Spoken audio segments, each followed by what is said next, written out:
नमस्कार, आदाब, सत श्री अकाल, प्रणाम। मैं शैलेश श्रीवास्तव यानी आप सबका शैलेश प्रॉम्प्टर अपने अगले एपिसोड के साथ यानी दूसरे एपिसोड के साथ उपस्थित हूँ। आज मैं प्रयागराज के उत्तर मध्य क्षेत्र सांस्कृतिक केंद्र में हूँ। सच मानिए, अभी कुछ दिन पहले ही प्रयाग में महाकुंभ का आयोजन हुआ था, आस्था का महाकुंभ। और आज से यहाँ उत्तर मध्य क्षेत्र सांस्कृतिक केंद्र के प्रेक्षागृह में एक और महाकुंभ होने जा रहा है और वो है नाटकों का महाकुंभ, यानी कि रेलवे के नाटकों का महाकुंभ अंतर रेलवे नाट्य प्रतियोगिता के अंतर्गत। उसी को फॉलो करने के लिए, उसी को देखने के लिए, क्योंकि बहुत कुछ मैंने ऐसी ही प्रतियोगिताओं से सीखा है, जाना है। आज मैं उसकी कुछ झलकियां भी आपको दिखाऊंगा और साथ में कुछ चीजें भी, कुछ अच्छे टिप्स भी मैं आपको दूंगा। सिर्फ अभिनय के लिए ही आप इन बातों को न ग्राह्य कीजिए, बल्कि ये मानिए कि कैरियर के लिए अगर आपको कहीं इंटरव्यू के लिए भी जाना है और वहां आप जब बैठते हैं तो आपकी आवाज का बहुत महत्व होता है, आपके बोलने चालने का बहुत महत्व होता है। इसलिए इन बातों को बहुत ज्यादा आपको समझ के सीखना होगा। हर एक आदमी आपको ये बताएगा कि अभिनय के 4 प्रकार होते हैं: वाचन, आंगिक, आहार्य और सात्विक। पहला आता है वाचनिक। वाचनिक के लिए आपको स्वयं को तैयार करना पड़ेगा। ये कोई निर्देशक या नाटक की पूरी टीम नहीं तैयार करेगी, बल्कि स्वयं हमको तैयार करना है, क्योंकि हमें डायलॉग्स बोलने हैं, हमें अपना थ्रू देना है, हमें अपना सब कुछ आवाज के माध्यम से दिखाना है। इसलिए आवाज को बनाना जरूरी है।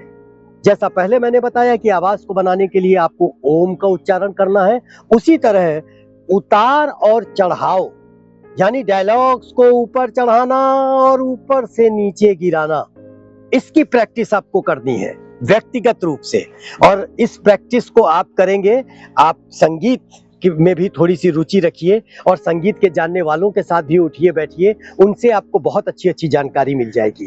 संगीत में आरोह अवरोह होता है, उसकी नकल आपको करनी है, उसको सीखना है, वास्तव में दिल से सीखना है, तो वो आपके जीवन में कहीं ना कहीं बहुत फायदेमंद होगा। नाटक सिर्फ एक एक्सपेरिमेंटल नाटक नहीं होता है, नाटक सिर्फ एक नाटक नहीं होता है, नाटकों में फोक प्लेस भी होते हैं। कुछ एक ऐसे नाटक, जैसे मान लिया पर्शियन शैली का नाटक आपको करना होगा, तो वहां संवाद को चढ़ाना होगा, संवाद को गिराना होगा। अगर फोक आप कर रहे होंगे तो वहां गानों को गाना पड़ता है, बिल्कुल फोक के। जैसे मान लिया नौटंकी है तो बहरे तबील और चौबोला वगैरह, तो वहां चढ़ाना भी है और उतारना भी है। इस तरह के और भी जिस भी फोक्स में जाएंगे या जिस भी टाइप में आप जाएंगे, वहां संवाद को चढ़ाना और उतारना बहुत जरूरी है। हमने आज आमंत्रित किया अपने साथ रानू जॉनसन जी को, जो गोरखपुर के मर्मज्ञ संगीतज्ञ हैं। वो आपको अभी आरोह और अवरोह के बारे में कुछ जानकारियां थोड़ी थोड़ी सी देंगे। आप उस जानकारी को लीजिए, उसकी नकल कीजिए और सच मानिए एक दिन आप बहुत सफल होंगे। सा रे गा मा पा धा नी सा, ये आपका आरोह कहलाया। अवरोह क्या होगा? इसी का उल्टा, सा नी धा पा मा गा रे सा। तो मैंने आपको 2 चीजों पर ज्यादा गौर करने के लिए कहा। एक तो आवाज, और आवाज को बनाने के लिए आपको ओम का उच्चारण करना है रोज लगभग 19 सेकंड 20 सेकंड तक। और दूसरा जो मैंने आज आपको बताया कि संवाद के चढ़ाव और उतार को, यानी कि आरोह और अवरोह जिसको संगीत में कहा जाता है, उसकी प्रैक्टिस आपको करनी है, जिससे कि ये कला भी आपके अंदर आए। सच मानिए, बहुत से अच्छे अच्छे गुरुजी लोग आपको ये कहेंगे कि बॉडी लैंग्वेज होनी चाहिए, ये अरे ये तो तब होगा ना कि जब आवाज सही निकलेगी। आप संवाद की अदायगी अगर सही करेंगे, पंक्चुएशन आपका सही होगा, प्रोनाउंसिएशन अगर आपका सही होगा, सच मानिए आपके हाथ पांव और उंगलियां अपने आप हिलने लगेंगी। इसलिए बिल्कुल प्राथमिक जानकारी से आप शुरू कीजिए और पहले अपने आवाज पर, वाचन पर ध्यान दीजिए। और बहुत जल्द अगर आप वाचन के इन 2 गुणों से होते हुए आगे बढ़ेंगे, तीसरे और अगले एपिसोड में मैं आपको और अच्छी अच्छी जानकारी दूंगा। तब तक के लिए आप शैलेश श्रीवास्तव को आज्ञा जरूर दें, लेकिन आप प्रैक्टिस के लिए बिल्कुल तत्पर रहें और दो चीजों पर यानी ओम और आरोह अवरोह इन दोनों की आपको भरपूर प्रैक्टिस करनी है। सच मानिए, शैलेश श्रीवास्तव आपको कलाकार बना के छोड़ेगा।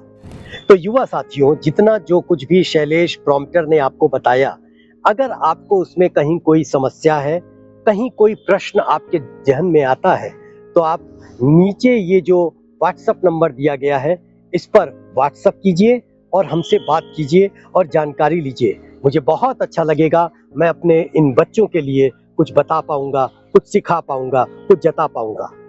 तो बस अब इसके साथ ही हमको आज का ये शैलेश प्रॉम्प्टर एपिसोड समाप्त करने की आज्ञा दीजिए। अगले शुक्रवार को रात 8 बजे से 9 बजे के बीच में हमारा नया एपिसोड आपके लिए प्रस्तुत होगा। तब तक शैलेश श्रीवास्तव एक बार फिर आपसे आज्ञा चाहता है। नमस्कार। सा रे गा मा पा धा नी सा, ये आपका आरोह कहलाया। अवरोह क्या होगा? इसी का उल्टा। सा नी